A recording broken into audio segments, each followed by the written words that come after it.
right, well, good afternoon, everybody. Meteorologist Andrew Wilson here with an update to your forecast. As we always do on Wednesdays and Thursdays, around that time period, we like to give you an update on what we have going on out there as we get ready for the weekend. Right now, we are tracking a little bit of shower activity out there. A lot of that shower activity is going to continue to push off towards the east.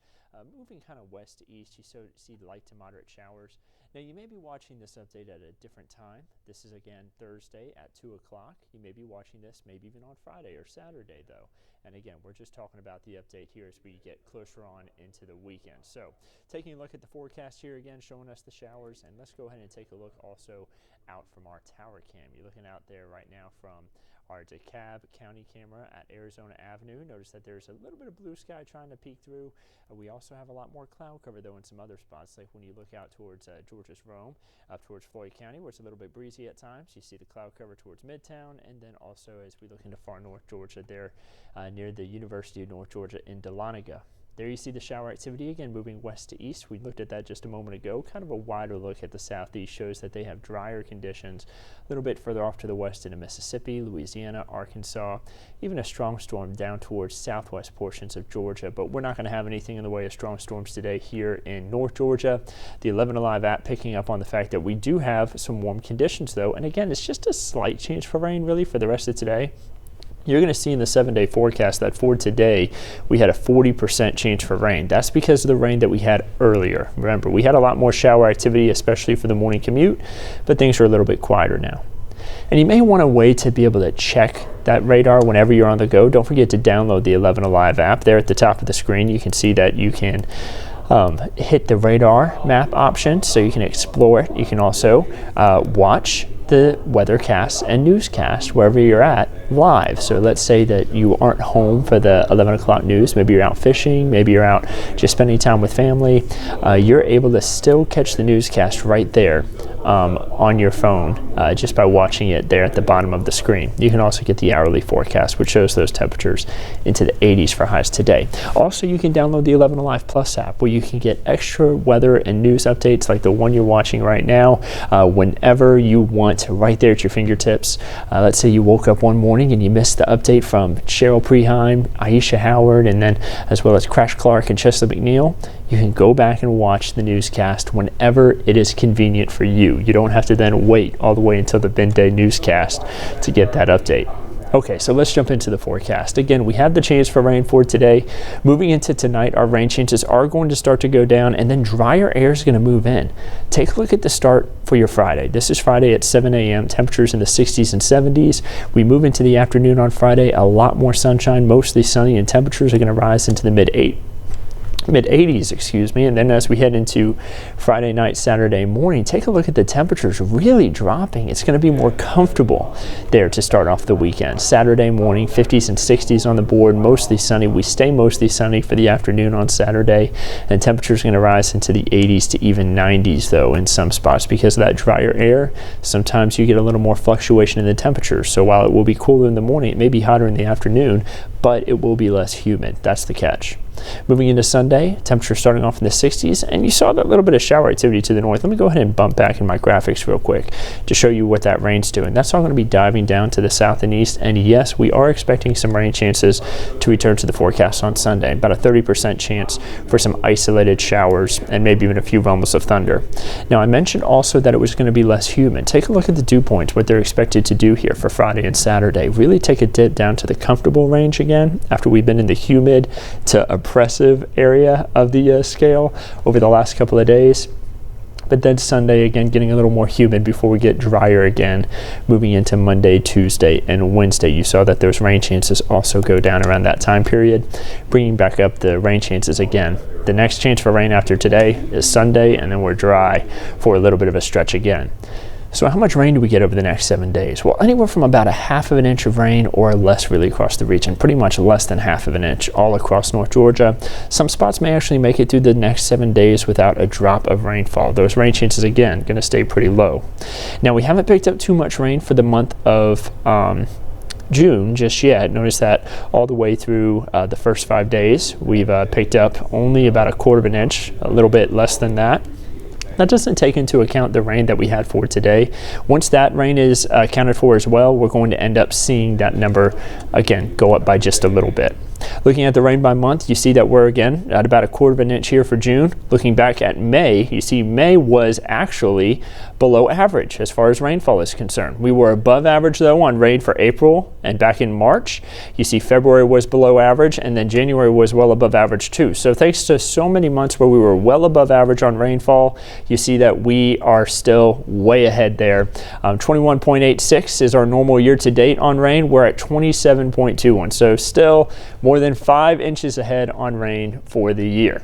Taking a look at your drought monitor, you notice that since the update this morning, every Thursday morning the drought monitor map updates. We got to wait every Thursday morning, but this morning it does include parts of Fulton, Cobb, Southern Cherokee, stretching into western portions of Gwinnett, DeKalb County, Clayton County, all included within abnormally dry conditions. Now that's nothing to be worried about. Again, abnormally dry isn't anything too concerning, but it just lets you know there have been some drier periods here as we've headed throughout the last few weeks, and the drought monitor is picking up on that. Again, we did finish up May behind average on rainfall, and then of course we are still behind average right now for the month of June. Looking at the week ahead, I mentioned that we are going to have some lower humidity here at times, but again, still a little bit hot at times too. Temperatures going to be rising into the mid-80s here for Friday and Saturday, back into the upper 80s there on Sunday. It will get a little more humid again before we get drier and cooler again as we head into Monday and Tuesday, with those temperatures right around average, kind of hovering around average here as we head throughout the next week. That average high of the year, this time of year rather, is 86, and you see that we're pretty close to it, only a few degrees off throughout the next week, so nothing too out of the normal. The overnight low is going to be in the 60s and 70s, going to be pretty comfortable, of course, to start off Saturday morning. Again, if you have any time period that you want to spend some time outside this weekend, Saturday morning. Go to bed early Friday, that way you can get up early Saturday and get out there and enjoy a nice day. We did have the rain chance earlier on today. The rain chance will be lower later on. Notice that rain chance for Thursday, 40%. Of course, this update still going on here. It's 2:08 almost, so that lets you know 2:08 in the afternoon on Thursday. To give you the update, you see that we do have the drier conditions again later on. Friday and Saturday looking good. Chesley, he probably would have chosen both days to be his pick of the week. He was in this morning, but Friday looking a little bit better than Saturday. But I'm telling you, if you asked him out on the street, saw him walking around, he'd probably say, hey man, Saturday's looking great too. Moving into Sunday, you have the isolated showers and storms, and then Monday, Tuesday, and Wednesday, mostly sunny to partly cloudy. Lows are going to be in the 60s, and then highs back into the lower to mid 80s. So again, nothing too out of the normal. But looking at day 8 through day 14, as we start to move into the middle to end of the month of June, it does start to look like we're going to start to transition into a above average temperature streak. Maybe with temperatures getting back into the upper 80s, lower 90s again. You know, we've got a little bit of a break from that, but we may get some big heat back in here and also some drier conditions. So possibly around average to just below average on rainfall. Nothing too concerning. It just gives you an idea that we are going to be moving into kind of a little bit more of a summertime pattern there. And speaking of summer, whenever we talk about the summer months, we talk about the tropics. We are in hurricane season. It began just a few days ago on June 1st. It does not end until November 30th. And you see that we have no chance for tropical development at least over the next 7 days. That's the good news. Of course, we're just at the beginning of the season. Typically, there's not a lot of activity to start off the season. You see things ramp up really as we head into the early portion of August and then all the way to September 10th. September 10th is the climatological peak of the Atlantic hurricane season. I always say some of the more active time periods of hurricane season, really the most active time in general, those last 2 weeks of August, those first 2 weeks of September, something you got to keep a close eye on. And then sometimes you get another spike with activity out in October. You notice that second spike there on the scale moving towards the middle to end of October. Sometimes we get some frontal boundaries through and they kind of wash out closer down towards the Gulf, and you can get redevelopment of tropical systems from those. That's typically why that secondary spike occurs out in October. Season ends November 30th. So a lot of the season to go. We're, of course, going to be keeping you updated on it all throughout hurricane season. National Oceanic and Atmospheric Administration is calling for an above average season, well above average actually. Really 17 to 25 named storms could be possible. This forecast came out on May 23rd. 8 to 13 of those could become hurricanes, and 4 to 7 of those could become major hurricanes. The first name on the list would be Alberto, all the way through William. Of course, that is only 21 names. So you may be saying, well, what happens if we run out of names? Well, they have a supplemental list. NOAA does, National Hurricane Center, really, a part of NOAA.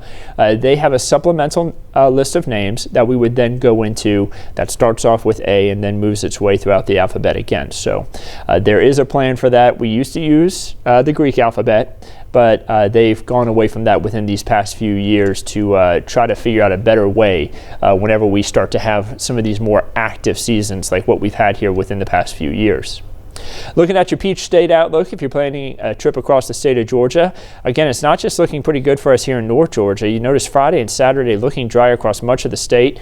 The best chance for rain in Georgia on Sunday is going to be for far North Georgia and moving down to the south. You notice that we had the thunderstorm icon for Sunday here in the Atlanta area, but as you move further down the list into some of those spots that are a little bit further south of Atlanta, you notice that they just have sunshine or a mostly sunny to partly cloudy sky. Again, the rain chances will be higher for areas closer to Chattanooga especially, and then stretching up into middle Tennessee.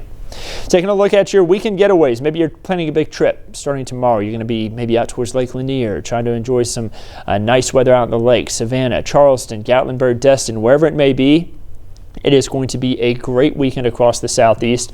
I mentioned if you're a little bit further to the north, you have a better rain chance on Sunday.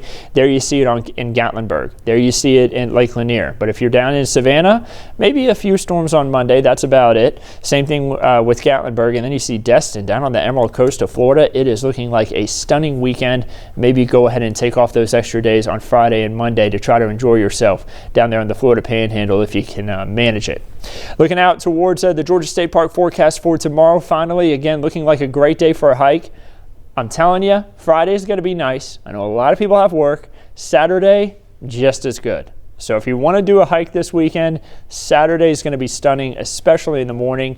Probably it's going to be a great morning to maybe hike to the top of Springer Mountain there at the start of the Appalachian Trail. Maybe go head up into the National Forests, whatever you may do. I mean, it is going to be a beautiful Friday and a beautiful Saturday both days.